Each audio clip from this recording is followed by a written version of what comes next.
Pemirsa sahabat sehat, bagaimana kabar Anda hari ini? Senang sekali hari ini saya Gisela Tahapari kembali hadir menyapa Anda.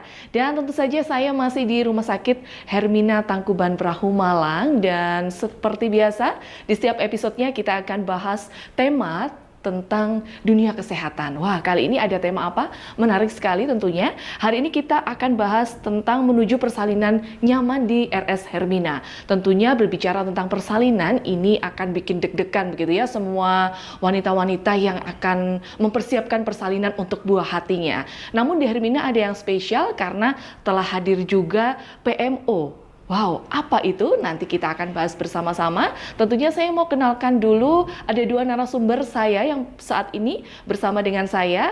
Di sebelah kanan saya ada Bidan Erlina, selaku Personal Maternity Officer, dan ada Bidan Dia, konselor laktasi. Saya mau sapa dulu. Salam sehat semuanya. Ya, salam sehat selalu, Mbak. Iya, pasti kalau dengan bidan ataupun dokter selalu sehat begitu ya. Ini apa? Sebelumnya apa tipsnya untuk selalu sehat, Bidan Erlina? Tipsnya selalu bahagia. Selalu bahagia, betul. Kalau Bidan Dia? Ya, selalu semangat. Selalu semangat gitu ya, selalu bahagia dan selalu semangat tentunya untuk terus melayani setiap pasien-pasien gitu ya. Nah, hari ini kita bahas tentang PMO, Personal Maternity Officer, tentunya di Bidan Erlina dulu. Saya boleh izin ke Bidan Erlina dulu ya. Bidan Erlina, mungkin banyak yang belum tahu apa sih sebenarnya PMO ini, karena saya sendiri juga ternyata baru dengar gitu ya kalau ada Personal Maternity Officer. Personal Maternity Officer itu adalah sahabat ibu hamil. Jadi kami menjaga pasien-pasien kami yang kontrol ke Rumah Sakit Hermina, mulai dari kehamilan, persalinan, ataupun mengenai administrasi tentang persalinan nanti seperti apa. Wah, ternyata di Hermina sudah tersedia begitu ya layanan ini ya. Ini saya rasa kayaknya baru ada di rumah sakit ini saja begitu ya, bidannya betul ya? Sepertinya seperti itu. Dan untuk alurnya seperti apa, Bidan, ketika ibu-ibu yang ingin mempersiapkan kehamilan ini, wah, ke Hermina aja, ini pasti dibantu begitu ya. Untuk alurnya seperti apa? Alurnya yang pertama adalah konsultasi dulu dengan dokter penanggung jawabnya yang sesuai dengan pilihannya. Setelah itu silakan datang ke meja Personal Maternity Officer di lantai 2 di gedung 2. Mau silakan bertanya-tanya tentang seputar kehamilannya, kemudian metode persalinannya yang akan dipilih. Selanjutnya nanti cara administrasinya mau digunakan seperti apa? Pribadi atau kamu menggunakan asuransi ataupun yang BPJS, silakan. Yang kedua, silakan memilih secara administrasinya yang mau diambil, misalnya bisa bertanya tentang administrasi yang akan digunakan. Yang kedua, mau memilih untuk kamar yang mau ditentukan, mau diambilnya kelas berapa. Lanjut,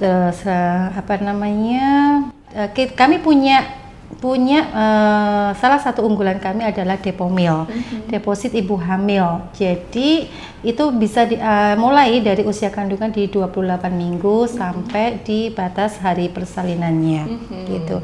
Kelebihannya ada beberapa sih dari Depomil itu, ada diskon kita dapat 7,5% ya dari 75% yang diambil sesuai kamar yang diinginkan. Oke, wow, berarti lebih ke konsultan begitu ya. Betul. Untuk PMO ini ya. Ya, kami mendampingi ibu-ibu hamil agar ibu-ibu hamil itu tidak bingung lagi apa sih yang harus disiapkan. Jadi harus ada informasi terlebih dahulu. Jadi ada Hermina Bag namanya. Dan apa aja yang harus dibawa, kemudian yang tidak dijaminkan ataupun yang dijaminkan. Lanjut administrasi secara kami punya privilege untuk pasien-pasien kami yang melahirkan di Rumah Sakit Hermina.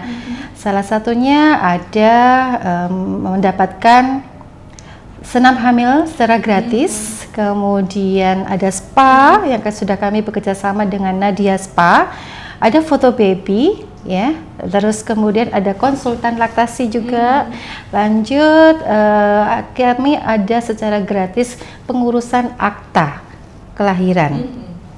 Kemudian kakak yang baru yang sudah termasuk babynya kemudian sama kartu identitas anak. Oke, ya. Tetapi dengan persyaratan tertentu ya, karena kami masih bekerja sama dengan Kota Malang, jadi yang bisa dibantu secara privilege adalah pasien-pasien yang dengan KK di Kota Malang.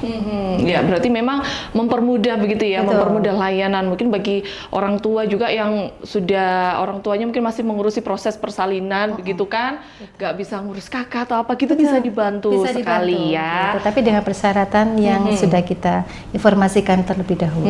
Betul sekali. Tentunya akan ada syarat gitu ya. Nanti bisa ditanyakan lebih lanjut. Nah, untuk layanan konsultasinya sendiri ini kan tidak hanya bisa datang tapi bisa melalui WhatsApp atau seperti apa, Bidan? Betul. Jadi kami ada WhatsApp yang bisa dituju, misalnya belum ketemu dengan saya, nanti bisa silakan kontak ke nomor 081 222 53 57 54. Akan kami hubungi, kami balas untuk WhatsApp-nya sesuai dengan yang ditanyakan oleh pasiennya. Wow, ini keren ya. Jadi orang tua yang di rumah juga nggak perlu bingung lagi, sudah dibantu dengan konsultan, sudah dibantu dan dipermudah juga untuk pelayanannya di sini.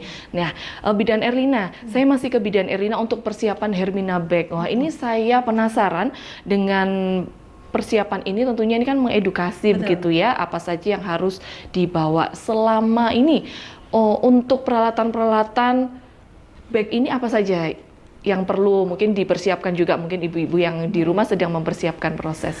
Hermina Bag untuk pasien-pasien yang rencana persalinan, yang pertama adalah gendok ya. Gendok itu yang dari bahasa Indonesianya kendil.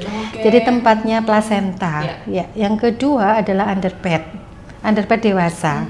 Lanjut setelah itu ada pampers ya, yang newborn.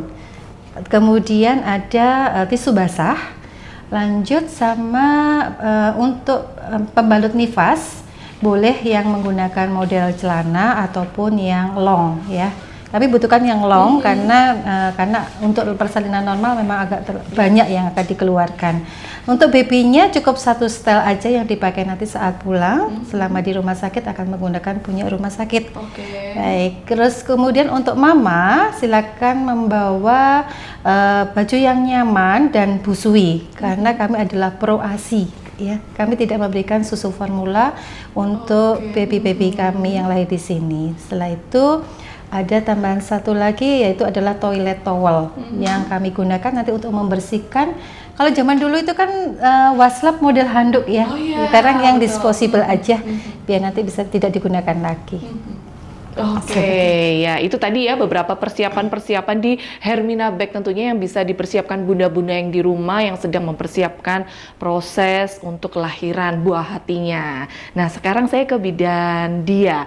Tadi Bidan Erlina menyampaikan bahwa memang untuk persiapan pasca ini adalah tidak susu formula begitu ya, karena di sini lebih ke ASI begitu. Nah, sebelumnya ini saya mau tahu kenapa sebenarnya di rumah sakit ini fokus tidak formula tapi ASI. Terima kasih.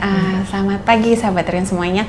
Gini Mbak, kami memang secara persalinan ya, bayi lahir memang mendapatkan asupan yang terbaik. Asupan terbaik itu adalah ASI, itu yang dikirim dari Tuhan ya untuk bayi-bayi kita semua. Maka kami memberikan tekad sayang sama bayi-bayi. Nah, rumah sakit mewujudkan dengan membantu ibu tetap memberikan ASI eksklusif dengan mungkin sambil pada saat setelah persalinan ya, ibu-ibu persalinan kita mulai membantu mengajari ibu-ibu bagaimana caranya, bagaimana cara menggendong bayi, menyusunya secara lengkap. Kita juga tidak lepas untuk melibatkan lingkungan, terutama suami, keluarga, semuanya Mbak, seperti itu. Oke, tentunya itu tadi ya, dengan didasari karena memang kesehatan itu ASI itu penting banget gitu ya untuk bayi-bayi yang baru lahir. Nah, ya terkadang ibu-ibu ketika bayinya baru lahir ini juga masalahnya adalah, aduh kenapa ASInya nggak keluar. Nah begitu ya Bidan Dia ya. Nah ini sebenarnya peran konselor laktasi seperti apa untuk bisa mengedukasi langkah selanjutnya untuk ibu-ibu yang mengalami kendala ini? Ya baik, terima kasih. Kalau ibu-ibu yang sudah mengalami kendala pada saat persalinan kita bertemu nih ya. Jadi ibu-ibu tetap kita tenangin dulu terutama. Memang ibu-ibu atau sahabat Hermina semuanya, bunda-bunda semua di sana, kita harus pahamin dulu, kita habis melahirkan, psikis kita masih terkendala ya, kadang merasakan habis melahirkan ya Mbak ya, jadi kadang mungkin masih nyeri, belum fokus gitu, akhirnya produksi ASI juga masih belum maksimal. Tapi tetap kita tidak lepas itu, kita juga mengedukasi mulai dari cara menyusu, tentang manfaat ASI seperti apa, yang melibatkan keluarga seperti apa, seperti itu. Namun kita juga menjelaskan juga, kadang ibu-ibu agak panik ya, mungkin khawatir, memang wajar. Kadang ibu-ibu yang anak pertama baru lahir, atau ibu-ibu yang sudah berjarak melahirkan mungkin 5 tahun gitu, pasti ilmu-ilmunya sudah pada lupa. Nah, kami di sini kami lebih menenangkan lah dengan Bidan Erlina, dan kami berkolaborasi lebih menenangkan ke orang tua ya. Nah, bagaimana kita memberikan yang terbaik buat anak, yaitu dengan memberikan asupan yang terbaik. Nah, selama asupan terbaik itu alhamdulillah keluar, anak-anak kami bisa menyusuin dan kondisi badannya bagus, tetap alhamdulillah ASI terus. Kecuali dalam arti ada emergency, nah kita kolaborasi dengan dokter DSA, dokter anak, apakah ada tambahan untuk emergency seperti itu.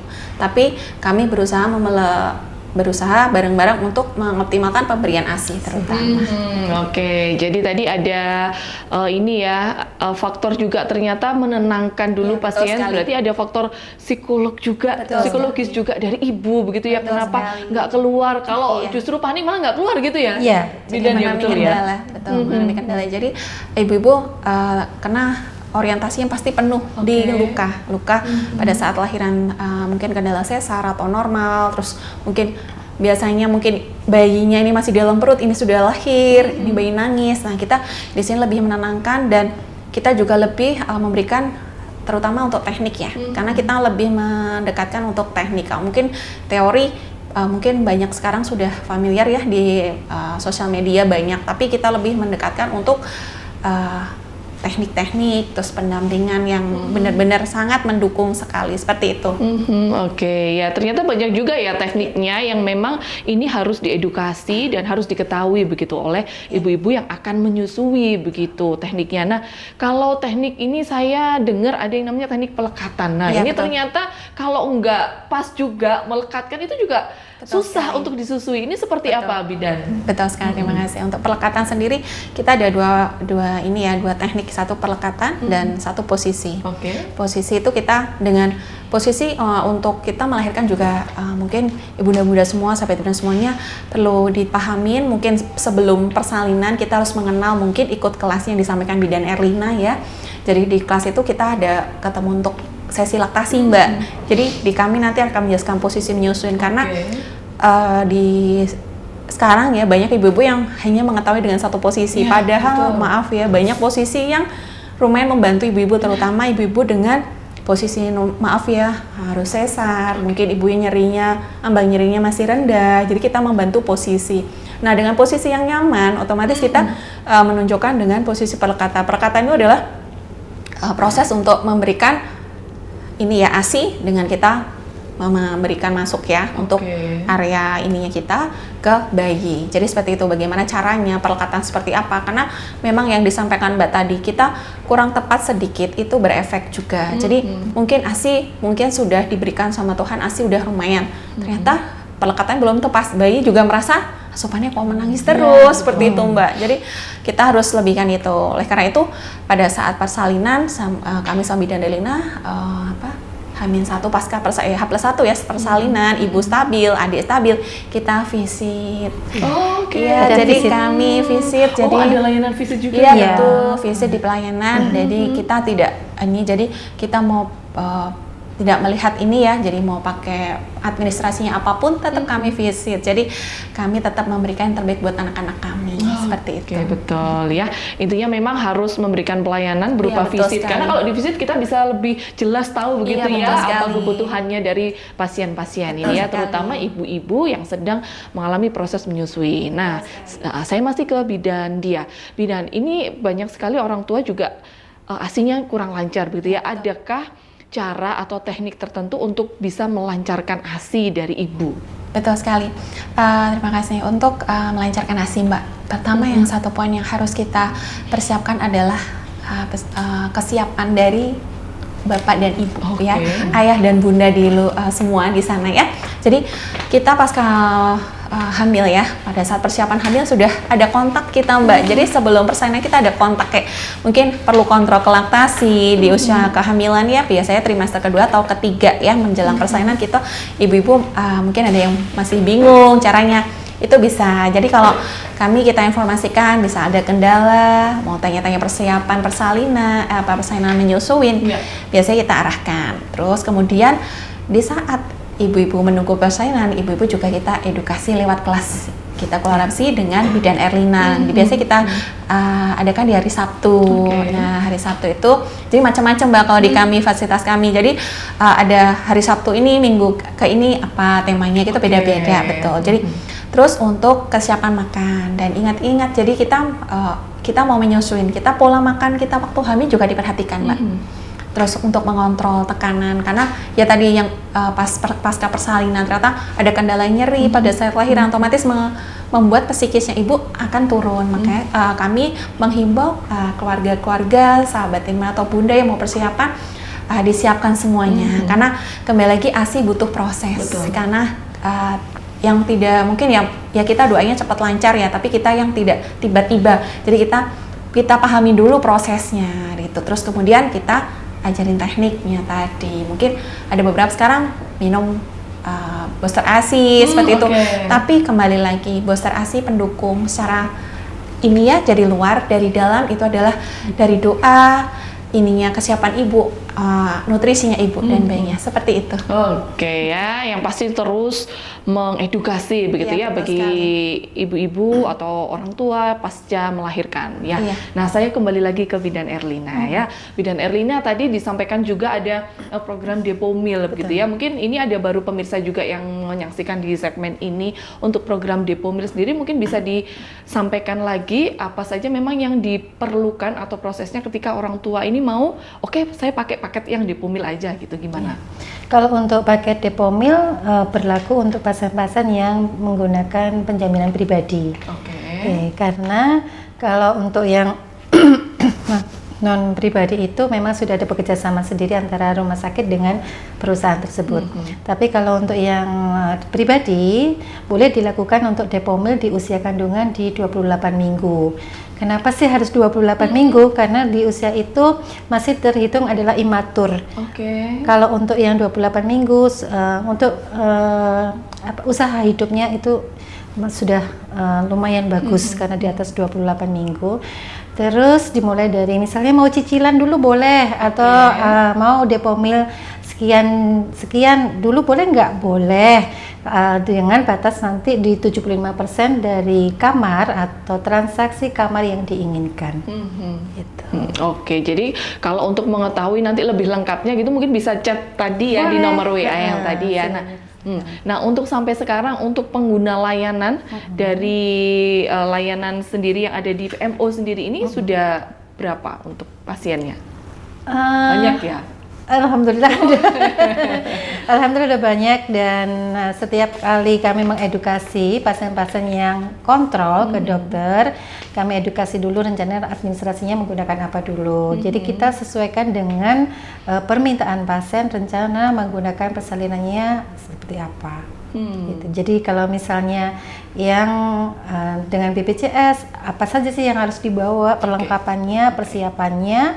Dengan yang non BPJS pun juga kami edukasi apa saja dan kelebihannya seperti apa. Oke ya, yang penting yang pasti semua bisa terlayani begitu ya. Mau pakai BPJS atau non BPJS begitu semuanya bisa begitu kan ya. Jadi pastikan untuk orang tua di rumah yang sedang mempersiapkan proses persalinan, untuk buah hatinya untuk mengetahui secara lengkap untuk paket Depo Meal ini, karena yang pasti selain dibimbing nanti diarahkan dan juga dibantu tentunya ya.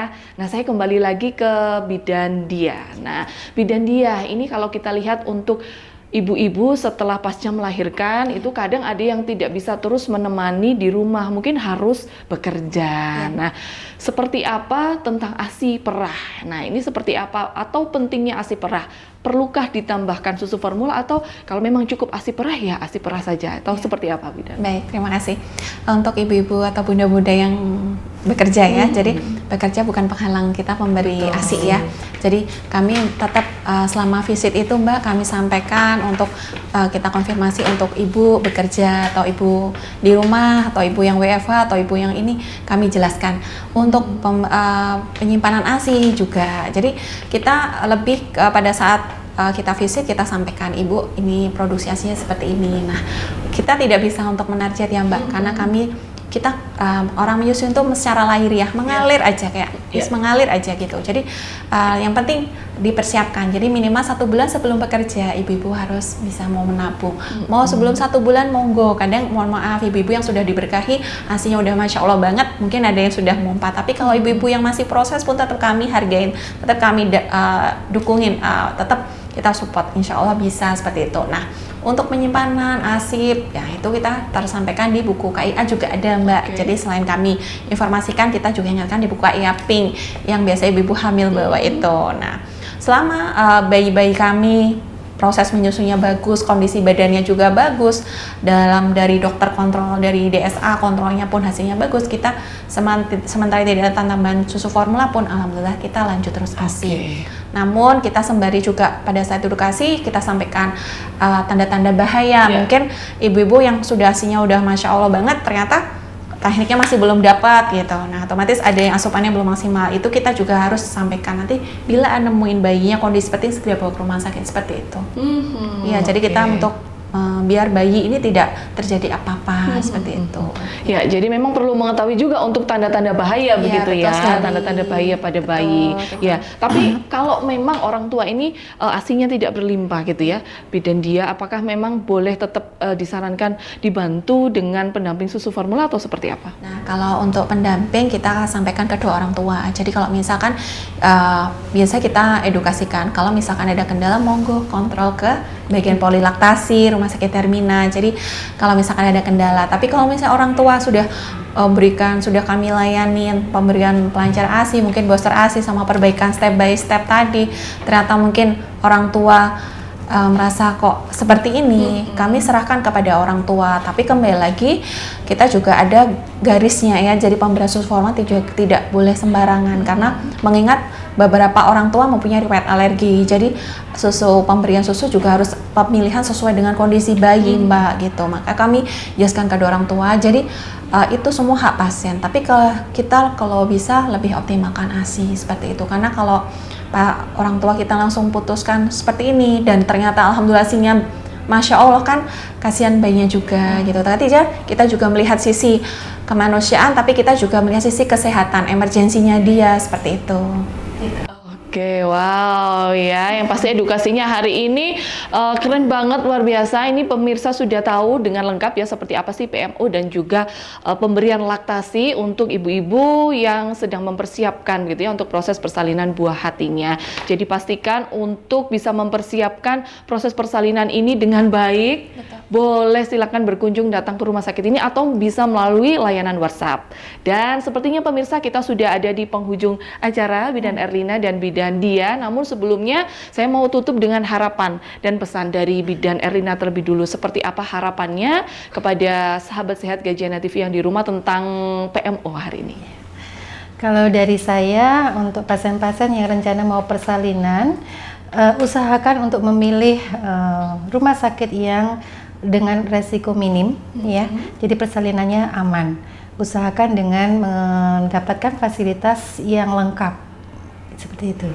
Oke, ya. Karena dengan fasilitas lengkap itu akan membantu mengurangi atau meminimalkan hal-hal yang tidak diinginkan. Misalnya harus tidak perlu dirujuk ke rumah sakit yang lain. Karena itu prosesnya akan panjang. Oke, terima kasih Bidan Herlina. Kalau untuk Bidan Dia, untuk harapan dan pesannya seperti apa kepada ibu-ibu mungkin yang sekarang sedang mempersiapkan proses persalinan? Ya, untuk ibu-ibu yang mempersiapkan persalinan, tetap semangat ya, jangan pantang menyerah. Niat kita mendapatkan kehadiran buah hati, kita juga akan menerima kedatangan mereka juga dengan senang hati dan memberikan ASI yang terbaik buat mereka. Mereka adalah generasi terbaik anak bangsa dari Tuhan. Kita maksimalkan pemberian ASI, dan ASI adalah makanan terbaik buat anak-anak kami semuanya. Jangan menyerah untuk ibu-ibu yang sedang menjalani proses persalinan, semangat, kita akan bisa melewatin ini ya, jadi akan melewatin persiapan seperti ini, insya Allah kita juga akan diberikan kemudahan. Namun bila ada menemukan kendala, bunda-bunda semuanya bisa kontrol ke polilaktasi, ke Rumah Sakit Hermina. Jadi mungkin kita akan memberikan solusi-solusi yang terbaik buat bunda-bunda semua yang di rumah. Seperti itu. Oke, terima kasih Bidan Erina, Bidan Dia. Tentunya ASI adalah hadiah yang terbaik gitu ya. Jadi pastikan bunda-bunda yang di rumah yang sedang mempersiapkan proses persalinan untuk bisa memberikan yang terbaik juga untuk menyambut kelahiran buah hatinya. Wah, terima kasih sekali pemirsa Gajayana TV. Anda sudah menyaksikan program Sahabat Sehat. Tentunya kita akan berjumpa kembali di episode minggu depan, tentunya masih di Rumah Sakit Hermina Malang. Saya Gisela Tahapari dan kru yang bertugas hari ini mengucapkan terima kasih atas kebersamaan Anda dan salam sehat. Salam sehat. Terima kasih.